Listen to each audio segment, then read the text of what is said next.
let's examine our relationships. Now, when you're dealing with somebody and you're under the impression this person is not free, there's bondage in their life, but you just can't put your finger on it. These are questions you can ask to see if there is a possession syndrome, if there is an unhealthy authority relationship.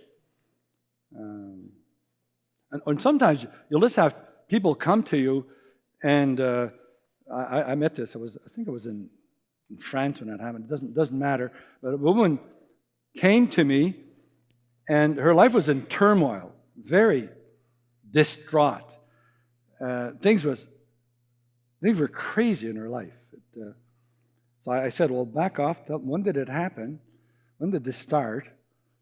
And the story is that she got married, and she hooked up to a man without marriage. She had married before, but it was a failure, it was a mistake. They broke it up, and she looked up with another man and lived with him for 17 years, had children, and it was going well. It was a good relationship. A friend of her introduced her to a priest from Italy. It happened to be Italy. And this priest, when he heard that she was living common law with this man for 17 years, said, "You're in sin." Right away, his first attitude was sin, was law, not grace, law. It's easier for us to understand this in this year of mercy. And the Pope is trying to bring this forth. The first category shouldn't be sin when we deal with people. It shouldn't be the law. The pastoral approach to people shouldn't be the law. The law is there, and you have to respect it. But the way you do it is different. The issue is not the law. The issue is grace. How to bring her back to grace. But right away, for him, it was just the law. You're in sin. You should break away your relationship from this man. You should do it right away.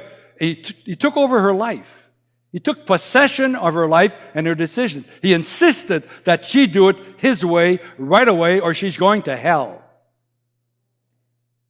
Poor lady, she was just overwhelmed. A priest is someone with authority.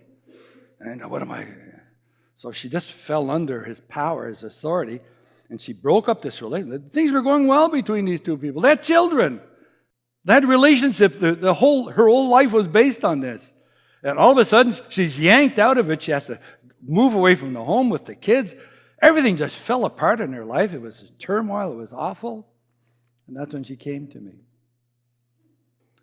I couldn't do too much for her pastorally because I was just moving through France. I was leaving a few days later. But I knew that she was under a bondage, spiritual bondage. So I broke this bond. I broke her link with this priest. I set her free for her to make good decisions about how to manage her life in difficult situations. So I did this prayer of setting her free from the bondage from this priest who had overstepped his authority and taken over her life. You don't do that.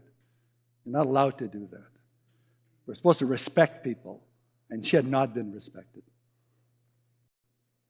So are your relations healthy or unhealthy? Do you think the Lord approves or disapproves? Are there areas where you rely on someone more than on the Lord?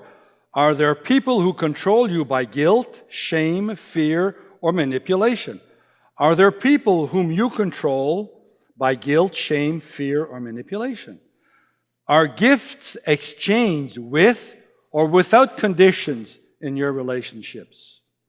Do you like to remind others of what you have done for them? That's manipulation. If you answered yes to some of these questions, you would benefit from one or both